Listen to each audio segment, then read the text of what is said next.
amigos de Venezuela Siempre, Siempre Venezuela, iniciamos este programa vespertino, esta edición vespertina de Siempre Venezuela, con este tema de Frank Quintero, un tema de verdad que nos evoca la época de los 80 en Venezuela. Como siempre, llevándoles a ustedes información, comentarios, noticias, música, entrevistas, todo lo que tiene que ver con Venezuela y su migración a lo largo y ancho del mundo. Lo hacemos con mucho cariño, con mucho respeto para todos ustedes a través de esta señal, 5 emisoras que se enlazan desde el Arauca Binacional hasta Aruba en señal abierta para llevarle a usted la información en el área binacional fronteriza, pero también nos lleva este trabajo a la fuerza digital, trabajo digital, porque a través de nuestros mecanismos y plataformas digitales podemos llegar a ustedes vía streaming a cualquier parte del mundo en este momento, siempre Venezuela. La otra opción es que usted nos vea en diferido también a través de su mejor horario, porque queda este programa colgado en la plataforma Facebook y usted la puede consultar en cualquier momento llevándoles a ustedes, como les decía, información, noticias, todo lo que tiene que ver con Venezuela y su migración a lo largo y ancho del mundo.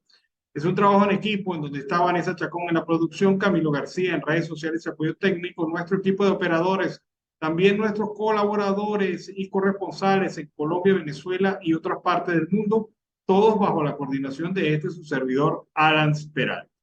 Bueno, iniciamos nuestra edición con una información. El diario El País de España ha publicado durante el día de hoy un informe basado en el programa de respuesta humanitaria que coordina Acción Solidaria, una ONG venezolana, que señala cosas alarmantes como lo siguiente: 9 de cada 10 venezolanos solo puede acudir a la red ambulatoria u hospitales públicos del colapsado sistema de salud del país, que ha perdido el 70% de su capacidad de respuesta desde el 2016.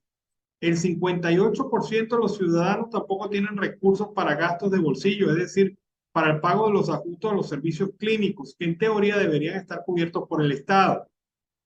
Esto, repito, es un trabajo que ha sido preparado por el diario El País de España, basado en el informe del programa de respuesta humanitaria que coordina Acción Solidaria. Su contenido desnuda la magnitud del origen y el tiempo de duración del deslave venezolano de estos años en materia de salud. El programa de la ONG ha atendido a más de 700.000 personas necesitadas desde el 2018 y ha desplegado con ayuda internacional una red de médicos y especialistas para cotejar su evolución. 9,3 millones de personas en el país tienen algún problema crónico de salud y no tienen cómo atenderlo por falta de recursos o medicamentos. El 57% de los pacientes encuestados habla de problemas de ingresos para costear sus medicinas, ya que el dinero se prioriza antes para la alimentación. Este es un ambicioso proyecto de cobertura humanitaria que se gestó en el 2016 cuando irrumpían con todas sus dimensiones la emergencia humanitaria. Entonces, el derrumbe productivo y el colapso patrimonial de la nación se sumó la escasez de medicamentos y comida y el colapso de la industria petrolera. Feliciano Reina, quien es el director de esta ONG, explica que se lleva a cabo todo un trabajo que busca no solamente atender a la población, sino también brindarle apoyo en materia de salud. Se está trabajando con 193 organizaciones regionales y voluntarios aliados que se han ido diseminando por regiones del país y que hoy, sin dejar de reconocer la insuficiencia de estos esfuerzos, en la complejidad existente, están sincronizados. No estamos presentes en todos los estados, pero nuestro trabajo regional lo abarca todo. Es muy prudente en el manejo del lenguaje político. Reina se ha dedicado de lleno a atender y promover la comprensión del alcance de la crisis humanitaria venezolana y sus consecuencias. El modelo de desarrollo chavista estalló en el 2014. Es un convencido de la necesidad de un acuerdo político entre el gobierno y la oposición que priorice la emergencia social del país. Reina ha estado presente incluso en el Palacio de Miraflores para explicar a Maduro y al alto gobierno los elementos más urgentes del colapso social. Es una nota del diario El País de España, repito, basada, sostenida en este informe de esta organización de Feliciano Reina sobre el tema del colapso de la salud en Venezuela, particularmente del año 2016. Hay una información importante, recuerden ustedes que dirigentes del sector de las Autodefensas Unidas Colombianas han señalado, Salvatore Mancuso, para ser más claro, señalado la existencia de fosas comunes en Venezuela con ciudadanos colombianos que habían sido asesinados por esta organización. Karim Vera, coordinadora política de Primera Justicia en el Táchira, exige que se realice una investigación no politizada y transparente por representantes de organismos internacionales especialistas en derechos humanos para esclarecer la denuncia hecha por Salvatore Mancuso, el jefe paramilitar colombiano preso en los Estados Unidos, quien aseguró ante la Jurisdicción Especial para la Paz que existen 200 personas enterradas en fosas comunes en territorio venezolano cavadas por paramilitares. Durante la audiencia, Mancuso habló de hornos crematorios para desaparecer víctimas que asesinaban por control territorial y dijo que llegó un momento que los cadáveres eran demasiados y ya eran muy difíciles de ocultar. Entonces le tocó crear estos hornos que antes eran para quemar ladrillos y empezar a llevar a los cuerpos hasta allá, pero indicó que la medida no fue suficiente y buscaron otras salidas. Con esta presión, los jefes paramilitares empezaron a ordenar que se arrojaran los cadáveres al río de la frontera en el territorio venezolano. Ya los integrantes de la autodefensa pasaban a Venezuela y enterraban los cuerpos en fosas comunes que fueron creando. Allá debe haber por lo menos 200 cuerpos. Y Karim Vera considera que debe haber una demostración real para acabar con estas bandas que aún se mantienen en esta zona. Añade que no es secreto para los ciudadanos de frontera que han sido víctimas de hurto y secuestro por parte de grupos paramilitares que operan ante la mirada complaciente de las autoridades. Y en relación a este mismo tema, Walter Márquez, defensor de derechos humanos, ha señalado que las cifras no son 200, sino más de 500. Esto lo ha dicho el representante de la Fundación El Amparo y director general del Comité Internacional contra la Impunidad en Venezuela, Walter Márquez, quien informó que a este número se le suman otros 300 ciudadanos que han desaparecido en trochas desde el año 2015 y de los cuales no hay investigación. Márquez exhortó a los gobiernos de Venezuela y Colombia a ampliar la comisión binacional nombrada para investigar lo declarado por Mancuso con el objetivo de que exista participación consular, la presencia de los familiares de las víctimas y además de funcionarios del Alto Comisionado de los Derechos Humanos de las Naciones Unidas, cuyas oficinas están en Caracas y Bogotá. Son graves las denuncias de que hay fosas comunes en San Antonio, Ureña, Boca de Grita, La Fría y San Cristóbal, con más de 200 cadáveres que fueron trasladados a este territorio o que pudieron ser allí asesinados, mayoritariamente colombianos, pero no descartamos también que haya venezolanos. Si sumamos a unos 300 desaparecidos que manejan las ONG venezolanas de la época de las trochas, con la presencia del AMPA común, de disidentes de la FARC y los helenos, el Tren de Aragua, todo esto puede sumar 500 víctimas desaparecidas por hechos forzosos, que además de ser un crimen de lesa humanidad, es una gravísima violación a los derechos humanos que amerita una inmediata investigación y una respuesta por parte de las víctimas, dijo Walter Márquez.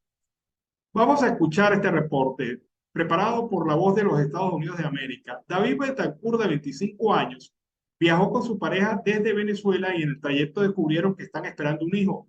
El joven venezolano, quien está a la espera de una cita con un juez de migración norteamericano, dice que espera que su primogénito pueda nacer en los Estados Unidos. Vamos a ver este reporte cortesía de La Voz de los Estados Unidos de América. Es difícil, pero no imposible. El que persevera cansa y bueno, tercero, estamos aquí, ya estamos con nuestros papeles y bromas.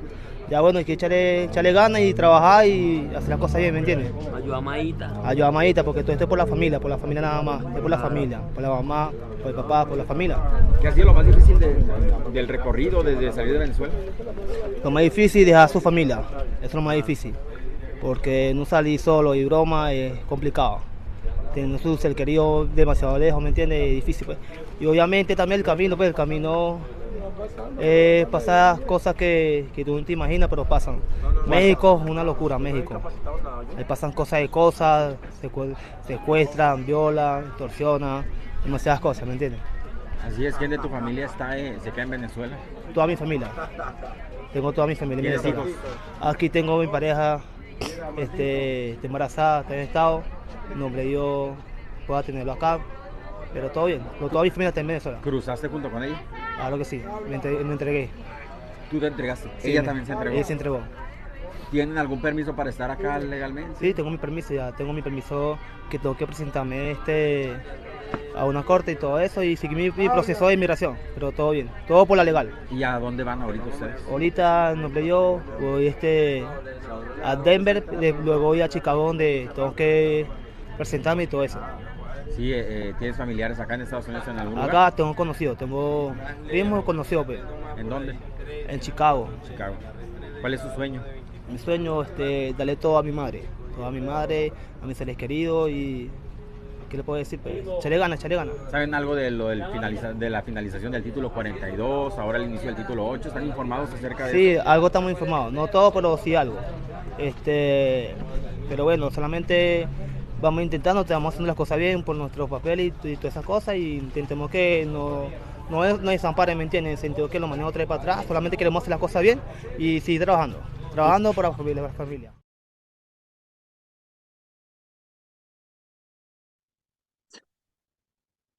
Bueno, el sueño de un venezolano, David Betancourt, de 25 años, ya en territorio norteamericano y esperando su audiencia ante el juez de inmigración. Edgar Zambrano, vicepresidente de Acción Democrática, advirtió hoy que de evadirse la primaria convocada para el 22 de octubre, el país estaría condenado a la continuidad. El dirigente político manifestó en un acto del Día de las Madres celebrado en el municipio Crespo del estado Lara esta posición. El proceso primario por riesgo calculado, evidentemente, si se evade, estaríamos condenados a la continuidad. Pese a la diatriba, la controversia y los desencuentros provocados por algunos dirigentes políticos, asegura que la primaria va tomando forma. A su juicio, el país va encontrando la respuesta en la oferta electoral vía 2024, señaló el dirigente del sector opositor. El dirigente ADECO recordó que los ciudadanos han hecho un llamado a la unidad opositora como vía para resolver la crisis política del país. Ante esto recalcó, la elección primaria nace como respuesta al clamor de la población. Hoy tenemos fecha, candidatos, con la firme voluntad de estar al lado del pueblo. La civilidad habló, unidad y primarias, allí estaremos todos en la convocatoria del 22 de octubre, según lo manifestó. Bueno, también en otro orden de ideas, la agencia Reuters de noticias ha publicado un trabajo en donde señala que los venezolanos enfrentan el aumento de la tarifa de los servicios públicos a medida que se reducen los subsidios, lo que obliga a muchos a pagar grandes proporciones de sus salarios por electricidad y agua. Según dijeron a Reuters, habitantes y comerciantes, las facturas de agua, gas y teléfono se han disparado en Venezuela desde principios de año. Las facturas suben y aún así no tenemos buenos servicios, afirmó María Rodríguez, una fonoaudióloga de 36 años de Valencia, Estado Carabobo, quien agregó que la ciudad sufre frecuentes cortes de luz. Por otra parte, durante años las facturas de los servicios públicos de los venezolanos se mantuvieron prácticamente congeladas a pesar de la crisis política del país, con el gobierno apoyándose en los ingresos petroleros para financiar los subsidios. Sin embargo, en los últimos años esto ha disminuido, comenzando por los de recolección de basura y luego por el internet estatal. Desde diciembre las facturas de agua, electricidad y teléfono se han elevado. La inflación para los servicios básicos, incluyendo electricidad, agua y recolección de basura, aumentó 325% en 12 meses hasta marzo, según el propio Banco Central de Venezuela. Las tarifas de los servicios de telecomunicaciones e internet subieron 1.003% en el mismo periodo. El salario mensual promedio en el sector privado fue de $142 en el primer trimestre, según el Observatorio Venezolano de Finanzas, mientras que el sector público fue de $35 al mes en promedio. ¿Quién aguanta un incremento de los servicios públicos a esos montos, como lo indica el propio Banco Central de Venezuela? Bueno, Deyanira Romero, secretaria del Sindicato Nacional de Trabajadores de la Universidad Central de Venezuela, es mamá, abuela y denuncia que las venezolanas llegaron al Día de las Madres en las peores condiciones. Veamos. Deyanira, tú eres mamá, eres abuela, ¿en qué condiciones llegamos, trabajadoras y trabajadores, al Día de las Madres? En las peores condiciones que podemos tener. Estamos desprotegidas. Las trabajadoras activas no tenemos salario. Las pensionadas no tienen una condición digna para vivir. En lo más esencial, que es la protección a salud, no tenemos, porque no tenemos la pública y no tenemos para pagar la privada. Entonces, el llamado es que sigamos en la calle luchando, que sigamos, que este país es maravilloso y que tenemos que seguir luchando por él y rescatarlo de las manos que tengamos que rescatar. ¿Podría ser mamá ahora? No. Como mamá de 4 hijos. Como mamá de 4 hijos que ya están hoy en día adultos, hoy en día aquellas que se dan el riesgo de tener un hijo, se la ven dura, demasiado, porque ni siquiera para ponerle un pote de leche, porque como una mamá que tenga un salario pueda comprar 1 kilo de leche que no va a alcanzar para un mes. Bueno, triste realidad, pero muy clara y contundente. Hablan los ciudadanos comunes y corrientes, aquellos que no son representantes de partidos políticos ni nada por el estilo. Es gente común y corriente sufriendo las circunstancias de un régimen de facto que cada día endurece más la vida, la hace más difícil, más cuesta arriba. El presidente de la Cámara Venezolana de la Industria Láctea, Cabilac, Roger Figueroa, informó que el consumo de leche per cápita del país ha caído, por lo que se ubica en unos 65 litros de persona. Indicó que en el país se produce diariamente alrededor de 5 millones de litros de leche aproximadamente, aunque el 90% del volumen de esta producción tiene como destino la quesería nacional. El otro 10 o 12% es la leche que va para la industria. Ha señalado Figueroa que ese porcentaje se utiliza para elaborar productos pasteurizados, artículos de larga duración, leche en polvo, mantequilla y yogur, y detalló que una parte de la leche que se utiliza para el consumo de queso no es pasteurizada de forma correcta. Muy buena parte de ese 90% se hace con leche caliente, que no pasa por un tema de frío o muy poco frío, de manera que para saltarse el nivel de frío hay mucha sal. El vicepresidente de la Federación Nacional de Ganaderos de Venezuela, Luis Prado, manifestó que pese a que el sector producía 100% de la carne y leche que se consume en el país, solo cubre las necesidades del 40% de la población, cifra que se sitúa por debajo del consumo per cápita recomendado por la Organización de las Naciones Unidas para la Agricultura y la Alimentación, FAO. Increíble el tema de la alimentación en Venezuela. Vamos a escuchar ahora el reporte de Yuli Pineda, nuestra periodista para la Gran Caracas, parte de Oriente y Sur de Venezuela, para siempre Venezuela. Saludos a Alan Peralta, Carlos Miura Uzcategui y a la audiencia en Colombia, Aruba y toda Latinoamérica del programa Siempre Venezuela Radio. A esta hora tenemos nuestro resumen informativo. Se incendia vehículo en la autopista Panamericana a la altura de la urbanización Santa María en el estado Miranda. Según versiones extraoficiales, este incendio se registró por la gasolina en mal estado que se está surtiendo en las diferentes estaciones de servicio a nivel nacional y sobre todo en el centro del país. Esta situación ha generado angustia entre los conductores, quienes piden una vez más a las autoridades nacionales tomar en cuenta esta situación que ya se ha vuelto recurrente. Son varios los vehículos que simplemente se incendian al fallarles la pila de la gasolina. Esta situación se registra a diario, tanto en Caracas como en el área metropolitana. Son varios los conductores que han hecho esta denuncia a través de las diferentes redes sociales, exigiendo explicaciones en torno a la gasolina en mal estado que se estaría surtiendo en las diferentes estaciones de servicio en toda el área metropolitana y en el centro del país. En otra información tenemos que tragedia en el estado Bolívar. Madre e hijo mueren tras ser arrollados por un camión. Las víctimas de este hecho se movilizaban en una motocicleta. Según información oficial, la mujer quedó identificada como Jessica Hernández, de 32 años de edad, quien se movilizaba en compañía de su pequeño hijo de 6 años. Este hecho se registró específicamente en la troncal número 10 del estado Bolívar. Se iniciaron las investigaciones pertinentes a fin de verificar qué fue lo que sucedió, si hubo imprudencia por parte de la madre, quien se trasladaba en esta motocicleta y se estrelló contra este camión. Según pudimos conocer por parte de las fuentes policiales, la madre y su pequeño hijo murieron en el acto.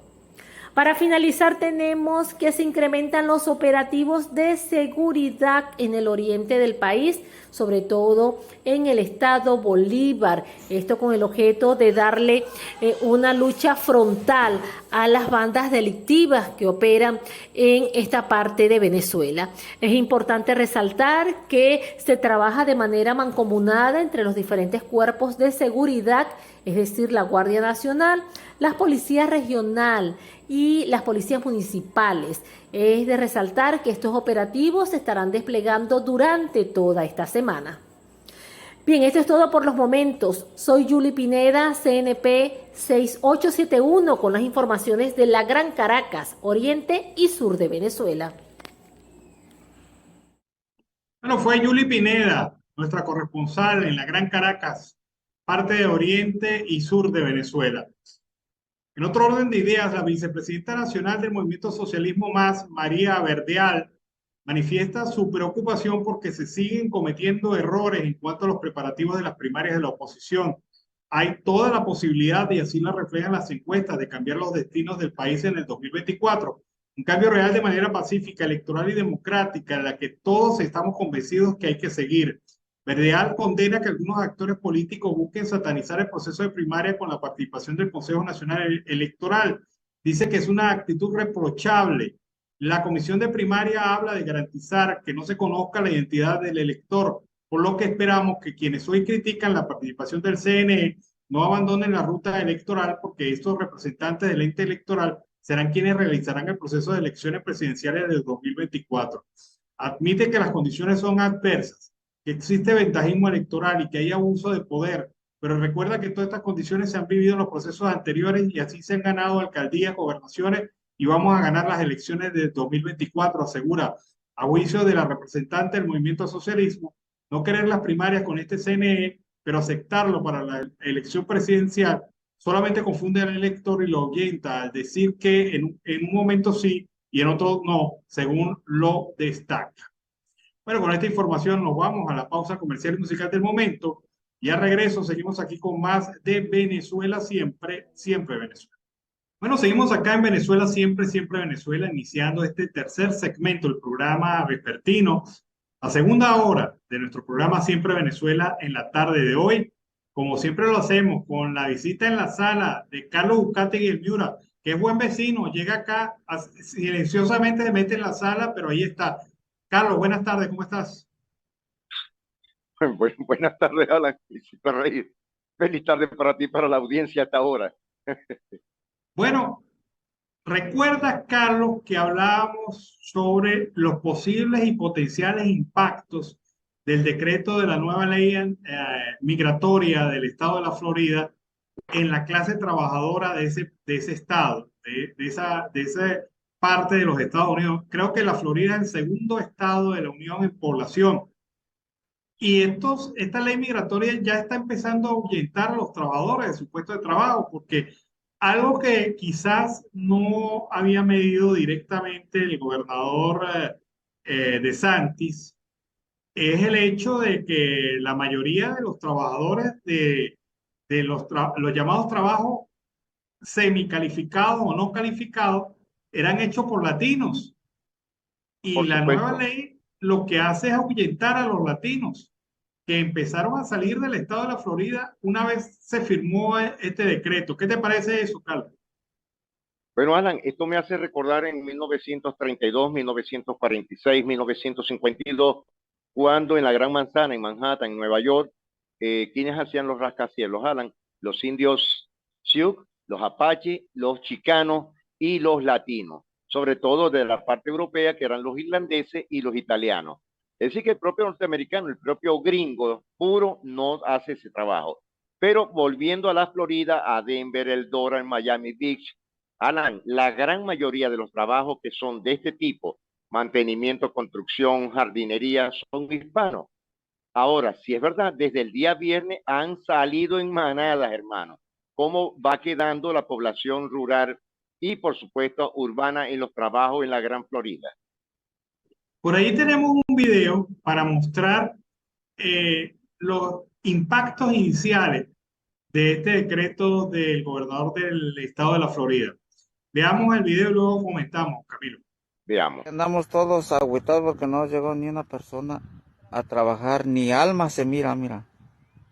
A esta hora, 9:30 de la mañana, esto estuviera lleno de gente, de muchos trabajadores latinos, inmigrantes, y no hay nada, señores. No hay trabajadores. Venimos a checar a Miami, a ver si es cierto y es verdad, mira. No hay trabajadores, todo es vacío. Ahora cuénteme, miren, los que quedan están sentados, porque mira cómo está el trabajo ahí, miren. Y los que quedan están sentados. Esos son los que tienen papeles, los que quedan. Nunca había visto yo a una gente sentada ahí. En Del Rey, Florida. Miren, no están los estoqueros, los que conducen las máquinas. Todo se mira desolado. Nadie quiere trabajar. Todo está parado en Florida. Van a cerrar este trabajo por falta de personal, no lo pueden continuar. There's like less than 20 people working today. Usually there's about 100. And it's really interesting. I'm wondering how they're going to get this project done without undocumented workers. El trabajo hay, pero la mano de obra se fue. Ajá. Esos son frentes de trabajo desolados, porque precisamente, mira, yo no sé, o sea, pareciera que no, diera la impresión que no. El impacto económico que este decreto, que esta ley estadal va a generar en el estado de la Florida, porque estamos viendo los trabajos que usualmente hacen los latinos y los migrantes regulares e irregulares en territorio norteamericano. Estos trabajos de construcción, estos trabajos de mantenimiento, de áreas verdes, especialmente en el estado de la Florida, estos trabajos de atención y de limpieza, los trabajos básicos, son trabajos que cumple la mayoría de migrantes en el territorio de los Estados Unidos, pero también eso me da otra medida. La mayoría de estos trabajadores eran migrantes irregulares. Sí. Y uno dice, no se debería más bien facilitar la regularización de estos trabajadores que ya están trabajando y que ya están cumpliendo de alguna u otra manera con la economía del estado de la Florida antes de tomar la acción de ley para ahuyentarlos. Porque pareciera que Santis miró de la frontera de Florida hacia afuera, pero no miró adentro de la Florida, que es donde estos frentes de trabajo están quedando inhabilitados porque la gente se va en desbandada a otros estados de la Unión, porque prefieren salir antes de que los detengan, antes de que le impongan las multas. Y recordemos que este decreto entra formalmente en vigencia el 1 de junio. Eso es correcto. Y la gente tiene que buscar perspectivas de vida en otros estados de la Unión, tanto regulares como irregulares. Porque yo te voy a decir una cosa, yo no creo que el 100% de la mano de obra de estos trabajos que vimos allí sean personas irregulares. Creo que había mucho irregular, pero Sí. hay una cosa que es seria. Dentro de una familia latina puede haber uno o dos que tengan los papeles en regla, pero puede haber 3 o 4 que no los tengan. Pero hay que tomar la decisión como familia de irse, porque la situación pues no es fácil en el estado de la Florida después de la implementación de esta ley. Fíjate algo, Alan, tú conoces la zona, ¿verdad? Tú has estado allá en Miami. ¿Quiénes son los que desde hace más de 50 años, vamos a hablar de media centuria, son los que limpian en las zonas de invierno los Everglades, los latinos, en un 99%? Y esta gente, te estoy asegurando que se tienen que haber ido ya. Muchos de ellos, la gran mayoría, son trabajadores irregulares. ¿Por qué? Porque son los trabajos más fuertes. La limpieza de los drenajes que van hacia los Everglades, que es a la vía hacia Denver. Ahora, ¿te imaginas no solamente la Florida, sino lo que está pasando en El Paso, en San Lorenzo, en Houston, en Arizona con los migrantes venezolanos, en Los Ángeles, en California? donde más del 85% de los recolectores de naranja cítricos son latinos y la gran mayoría son mexicanos. ¿Qué crees que pudiese pasar en este punto? Si se cumplió 80 años donde la situación de los citrocultores de los Estados Unidos bajó la merma que nunca había pasado. Bueno, pero es que el problema es que cuando se toman medidas políticas sin analizar los impactos económicos, ocurren cosas como esta. Mira, yo estoy de acuerdo, bueno, cada estado de la Unión, dentro de su propia ley, tiene la capacidad de proteger sus fronteras. Y eso es responsabilidad de Y es cada válido. gobierno. Esto es válido, pero las medidas políticas tienen impactos en todos los ámbitos. Y aquí estamos viendo un impacto económico no calculado por ello, porque si lo hubiese calculado, es correcto. La ley no hubiese sido tan draconiana. Es que la ley es draconiana. O sea, el hecho que te puedan te puedan detener 15 años, te pueden poner un delito por 15 años de prisión por el hecho de transportar dentro de tu vehículo particular a un migrante en el estado de la Florida que no tenga papeles, eso es draconiano. O sea, eso no Totalmente. tiene... Lo mismo, Alan, con la situación de que te cierren el negocio, te quiten la licencia y tú sabes que en los Estados Unidos para focalizar una licencia no es cualquier cosa. Al eliminarla quedas totalmente desamparado, tú como nacional norteamericano. Bueno, el año pasado, para ponerte un ejemplo, el año pasado con la temporada de huracanes, que por cierto empieza a finales de este mes, el año pasado en el estado de la Florida, la demanda de mano de obra fue tal que migrantes venezolanos, y eso lo puedo constatar, migrantes venezolanos que estaban en Nueva York, se trasladaron a la Florida. A la Florida a participar en labores de recuperación, limpieza y reapertura de puentes y de ciudades que fueron afectadas por la época de las tormentas y de los huracanes. Y el sistema eléctrico, gente de la antigua Gaddafi en el Ben Alan, en toda la Florida. Claro, y esta gente... Y en tiempo récord. Claro, y esta gente tenía, algunos de ellos tenían sus papeles en regla, pero había una gran mayoría que no los tenía. Sin embargo, trabajaron y cumplieron su labor y contribuyeron a que el estado de la Florida se recuperara rápidamente. Estamos a puertas de la nueva temporada de huracanes. ¿Tú crees que la mano de obra que tuvieron el año pasado va a ir a trabajar nuevamente en el estado de la Florida con la ley que tiene? No, no van a ir porque van a tener un temor de que los vayan a sacar, deportar, etcétera. Es decir, que Ron DeSantis tendrá que buscar personal muy adecuado para evitar una confrontación, que por cierto lo van a venir atacando y tendrá próximamente, lo van a señalar, le van a poner la lupa y van a haber demandas. Claro, es que las demandas están esperando que llegue la fecha de inicio de la ley, sí. El 1 de junio. Varias asociaciones civiles promigrantes de los Estados Unidos están a la espera para introducir sus demandas ante juzgados federales, demandas de ilegalidad de la ley, de algunos artículos de la ley.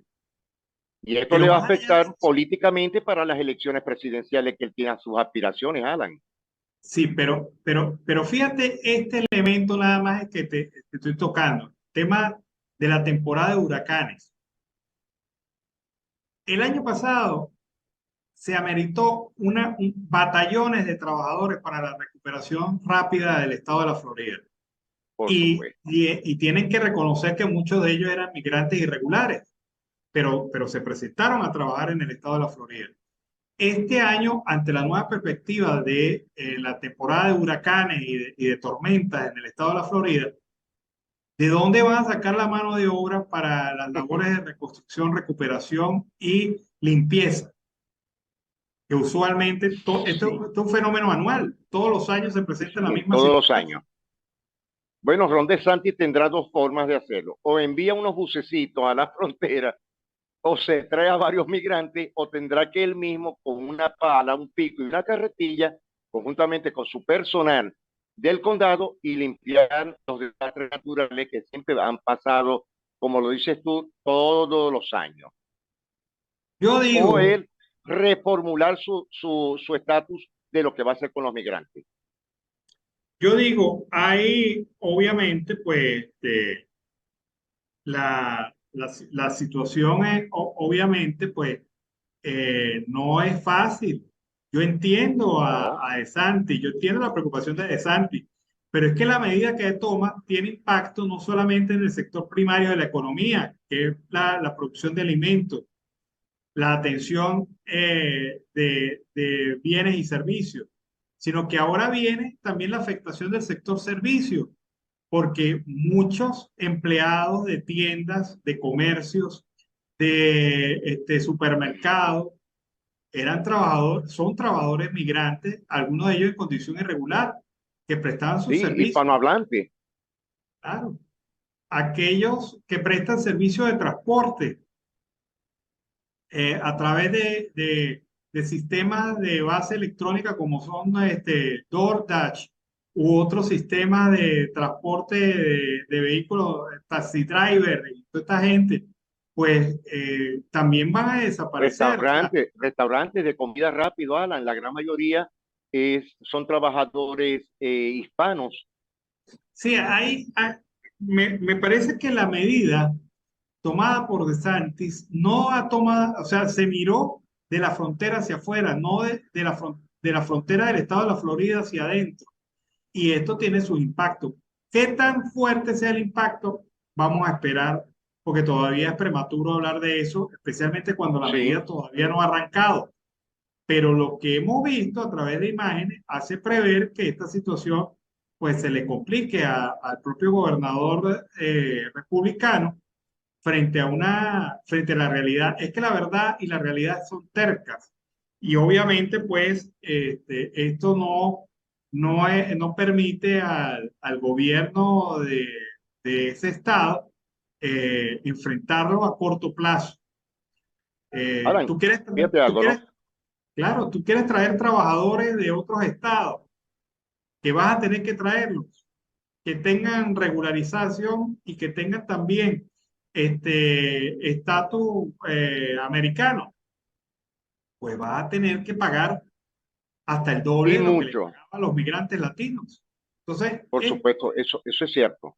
Alan, todo nosotros lo vivimos. Tú debes acordarte que eso nosotros lo vivimos en diferentes puntos en Venezuela. ¿Quiénes eran los que hicieron las primeras edificaciones?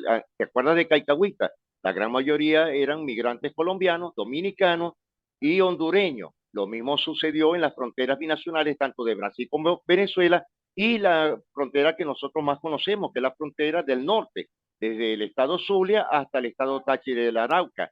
¿Quiénes eran los directos trabajadores en el campo? Vamos a decirlo con la realidad, el bracero colombiano. sí, esta es la situación. Bueno, vamos a ver qué ocurre en los próximos días En con los este próximos tema. días. Carlos, se sigue moviendo el mundo político venezolano. Juan Guaidó dice que va para Europa. Ha abierto una línea de acción de carácter internacional con este tema de la defensa de la democracia venezolana. Siguen hablándose a bajo tenor las posibles alianzas dentro de los candidatos de la primaria y sigue adelantándose este proceso de primaria que ha tenido pues demasiados adversarios internos y externos, pero que es la única esperanza que tiene realmente el pueblo venezolano de salir del régimen de facto por la vía política y pacífica, ¿no? Sí, eso es una realidad, pero fíjate algo, ¿no? Esto es a veces inentendible, Alan. El G3 o G4 o la oposición acomodada, pero como también los independientes, que serían César Pérez Viva, serían Andrés Velázquez y por supuesto la ingeniero María Corina Machado.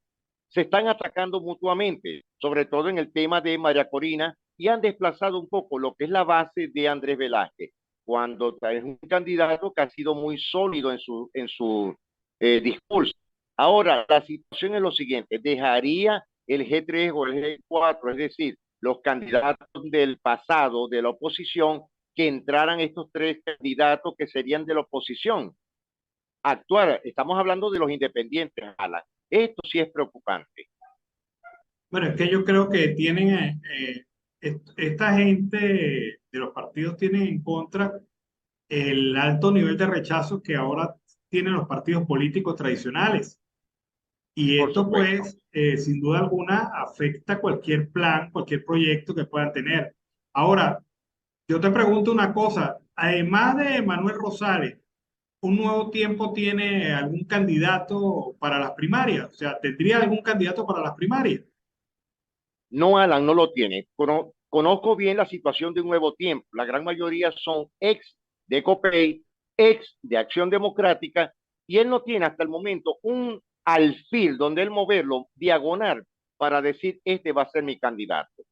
A mi juicio muy personal, no creo que Piro Piro, el gobernador Manuel Rosales Guerrero, se vaya a lanzar en esta epopeya. Si es que lo dejan, pero no creo que lo vayan a dejar. Yo creo que Manuel Rosales está deshojando la margarita, Sí, pero en ese juego de construir una imagen, porque ¿qué es lo que hizo Rosales? Construyó un efecto de indispensable. Soy indispensable para salvar el futuro democrático de Venezuela. Mi partido es indispensable para cualquier estructura que se quiera plantear en relación a la oposición. Soy indispensable para el diálogo con el gobierno. O sea, sobre ese esquema se ha construido la estructura política de Un Nuevo Tiempo, en sí, donde una imagen, Alan. obviamente Manuel Rosales surge ahí como el líder, pero yo soy también franco contigo, yo no veo que además de Manuel Rosales pueda haber dentro de Un Nuevo Tiempo un candidato alterno, como ellos mismos lo han mencionado. O sea, todo apunta hacia una aclamación a fines de este mes de Rosales como candidato de Un Nuevo Tiempo a las primarias, pero eso no genera costos y erosión política para el mismo Rosales. Habría que preguntarse. Alan, eso que tú estás diciendo es la lógica total. Fíjate, ya Manuel Rosales tiene 72 años. Ángel Sánchez debe pasar de los 74 años. Nora Bracho es una de las más jóvenes y es la presidenta del partido. Ya pasa de la media centuria, que sería la más acorde, pero tiene rechazo dentro de las bases del partido Un Nuevo Tiempo a nivel nacional. Un Nuevo Tiempo a nivel nacional ya no es lo mismo que cuando comenzó Rosales con su estrategia de las casitas. Poco a poco lo que tiene son grupos o pequeñas casas. Hablamos de Acción Democrática, también tiene un rechazo total. La gente no sabe si votar por Carlos Prosperi con la imagen del pasado de Henry Ramos Alú, que no lo quiere absolutamente nadie. Destruyó el partido en todos los aspectos. Queda Carlos Prosperi y está detrás de la bolsa de COPEI, partido en tres toletes. El resto, ¿quiénes quedan, Ana? Sí, ahí pues las cosas se plantean en un esquema interesante. Yo sigo afirmando la hipótesis de que a este hombre, pues simple y llanamente le queda decidir entre lanzarse a una aventura como es la primaria o quedarse Así es. tranquilo y quieto y ofrecer su partido de apoyo a otro candidato que tenga un poco más de aceptación de los actuales que están en la lista de candidatos a las primarias. Carlos, antes de cerrar el bloque, eh, ¿recuerdas lo que hablamos la semana pasada del impacto que podría tener las declaraciones de estos voceros de la Autodefensa Unida de Colombia sobre la existencia de fosas comunes de desaparecidos colombianos en territorio venezolano? Por supuesto que sí lo recuerdo. Bueno, Salvatore Mancuso removió este tema y ha tenido ya la primera reacción por parte de la Cancillería de Colombia, que ayer en un comunicado dijo: nos vamos a poner de acuerdo con Venezuela para localizar esas fosas comunes y localizar los restos de nuestros compatriotas. Más de 200 que según el líder de la Sí, UNCE estarían en territorio venezolano como medida de este grupo paramilitar para deshacerse de los cuerpos y con ello de la responsabilidad de sus crímenes. Sin embargo, pues esto era el paso lógico que debe hacer Colombia. Ahora, el gobierno de Maduro estaría dispuesto a permitir la participación y la acción del gobierno colombiano en territorio venezolano en la búsqueda de estas fosas comunes. Otra pregunta que hay que hacer. Bueno, yo te daría una respuesta, ¿no? El gobierno de Venezuela actualmente, muy lamentable, no tiene la extinta PTJ, que era la policía científica verdadera que tuvo el país, que eran los mejores en temas investigativos y temas forenses, una especialidad única, ¿tú te acuerdas de eso? No creo que lo vayan a aceptar, pero de todos modos, ahorita están de besitos y arrumacos. Pero fíjate algo, el gobernador del estado Táchira, Freddy Bernard, aceptó que si hay guerrilla y que si hay paramilitares, es decir, que hay de todo como una botica en el estado Táchira. Bueno, Freddy Bernal no podía escapar a la realidad. Seguir Claro. negando esa realidad era estúpido, era hacerse cómplice de un delito. Él sabe que también la Corte Penal Internacional pudiese ser el destino de muchos dirigentes hasta ahora no mencionados No en, mencionado. en estos temas de persecución judicial. Pero Bernal tuvo que aceptar eso. Ahora, esto va a tener que ser tratado a través de las Naciones Unidas, a través de peritos y especialistas de las Naciones Unidas, que con doble bandera, tanto de Venezuela como de Colombia y de las Naciones Unidas, va a tener que precisar la localización de estas fosas comunes. Esto tiene un impacto psicológico muy grande y el gobierno venezolano tiene la responsabilidad de cumplirle a su aliado, que ha sido el gobierno de Petro. O sea, esto es otro de los temas inevitables, difíciles, duros de tragar, porque ese cuento todavía no está completo, el de Mancuso. No, eso no está completo, Alan. Eso tiene una historia muy larga, que es una historia que realmente es difícil, muy difícil. Ahora, tú dejaste una acotación que la sigo todavía pendiente. Alan, ¿qué personal forense especializado queda en Venezuela si la gran mayoría ya está fuera del país? ¿Será que Venezuela tendría que contratar de nuevo este personal verdadero que era especialista? No, por eso que te digo, esto tiene que ser hecho por fondos de las Naciones Unidas. Primero por el carácter internacional del delito y obviamente por la falta de especialistas. Las Naciones Unidas tienen especialistas que se han dedicado a la búsqueda de fosas comunes en otros conflictos internacionales. Y estos especialistas, pues, contratados por las Naciones Unidas, pueden ser los que le den la talla con doble bandera, es decir, con algunos miembros de organismos policiales venezolanos, con algunos miembros de organismos policiales colombianos a este proceso. Pero bueno, y especialistas forenses criminalistas, Alan.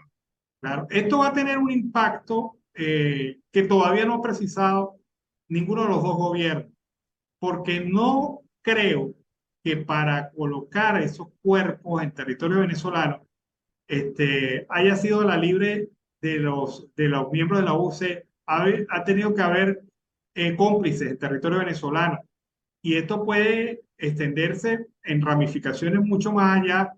Con la vida te da sorpresa, sorpresa te da la vida en este tema. Carlos, se nos acabó el tiempo. Pues sí, Alan, estaremos muy pendientes de lo que pueda ocurrir en el transcurso de la tarde. Veremos nuevos fenómenos noticiosos, porque todas las mañanas amanecemos con un pequeño susto y hipo.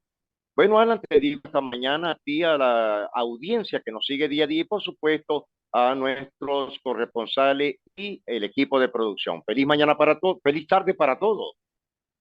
Bueno, nos vamos a la pausa comercial musical del momento y al regreso seguimos aquí con más de Venezuela siempre, siempre Venezuela. Bueno, amigos de Venezuela siempre, siempre Venezuela, seguimos aquí con más información. La abogada y activista por los derechos de la mujer, Linda Loaiza López, aseguró hoy que la violencia de género es ejercida sistemáticamente por el Estado venezolano. Durante la sesión número 85 del Comité para la Eliminación de la Discriminación de la Mujer, CEDAW, por sus siglas en inglés. En su intervención, Loaiza representó a 11 organizaciones que defienden a 83 víctimas y sobrevivientes directas e indirectas de ejecuciones extrajudiciales, desapariciones, tortura, esclavitud sexual y violencia de género. El comité de la CEDAW revisa esta semana la situación de Venezuela, Eslovaquia y España respecto a los avances o retrocesos en materia de los derechos de las mujeres. La abogada señaló que desde el año 1996 las familias exigen justicia por estos delitos y algunas han logrado sentencias ante la Corte Interamericana de Derechos Humanos, condenando al Estado venezolano, quien ha sido indiferente en el cumplimiento de estas sentencias. Linda Loaiza recordó su propio caso, que se convirtió en la primera sentencia del sistema interamericano contra el Estado venezolano por violencia de género, al no investigar y sancionar de forma efectiva la violencia de género y sexual, a la cual fue sometida durante 4 meses por Luis Antonio Carrera Almoina, cuya familia proviene del mundo académico. Desde el 2018 no se ha realizado ninguna acción para cumplir las medidas de reparación ordenadas, tampoco en ningún caso las familias Landaeta Mejía, Díaz Loreto y Barrios. Algunos de estos crímenes ocurrieron hace 27 años, reiteró la activista. Las víctimas y sobrevivientes solicitaron al comité de la CEDAW su incidencia para que el Estado venezolano garantice la obligación de llevar a cabo el cumplimiento de todas estas sentencias emanadas por la Corte Interamericana de Derechos Humanos. Hemos tenido graves consecuencias para las abuelas, madres, hijas, hermanas, tías y primas que seguimos padeciendo por la impunidad y la victimización. Las secuelas en la salud física y mental derivada de estos crímenes, ha manifestado Linda Loaiza en este evento de carácter internacional. Vamos a escuchar a Enrique Capriles, quien señaló que para la paz, para que vuelva la paz, para que vuelva la luz en nuestro país, hay que recuperar el sistema educativo y esto no va a pasar mientras los docentes ganen un salario pírrico. Escuchemos esta intervención de campaña de Enrique Capriles. Nosotros no queremos oscuridad como esta que tenemos ahora. Nosotros queremos luz en este país. Nosotros queremos que la educación funcione. Nosotros queremos que haya crédito para los productores. Porque aquí la solución no es la bolsa de comida. La solución es que la gente tenga un buen trabajo, bien pagado, y vaya al mercado y compre lo que quiera. Que vaya para la bodega y compre lo que quiera. Si usted gana bien, profe, usted no tiene que estar en la calle. Usted estaría feliz en su aula de clase, porque el que es maestro por vocación. El que es maestro por corazón. Pero los maestros no pueden vivir del aire, porque la gente no puede vivir del aire. Bueno, es parte de la intervención de Enrique Capriles Radosky en acto de campaña. Los docentes tienen que ganar bien, ganar lo justo, y esa es la principal demanda de estos trabajadores del sistema educativo nacional. La Asociación de Líneas Aéreas de Venezuela sugiere plantear a las autoridades venezolanas negar el embarque de los pasajeros que no tengan los boletos de ida y vuelta emitidos en la misma fecha. Por esto apoya la posición de la Asociación Venezolana de Agencias de Viajes y Turismo para evitar la práctica ilegal de las personas que anulan el boleto de regreso a Venezuela antes de que se cumpla el plazo para que el sistema lo facture, entregado así el pasajero un boleto de regreso que muestra a la autoridad de migración del país de destino solo con el fin de que se les permita su ingreso sin inconvenientes, aparentando un retorno al país de origen, explicó la organización gremial. En un comunicado advirtió que esta práctica resulta perjudicial para el propio pasajero, para quienes incurren en ella y para las líneas aéreas, además de afectar la imagen de las asociaciones y de presentar al país como proclive de facilitar la emigración ilegal. Indicó que recientemente las autoridades de España informaron que no aceptarán como válido el boleto de regreso que no esté emitido con menos de 48 horas del inicio del viaje.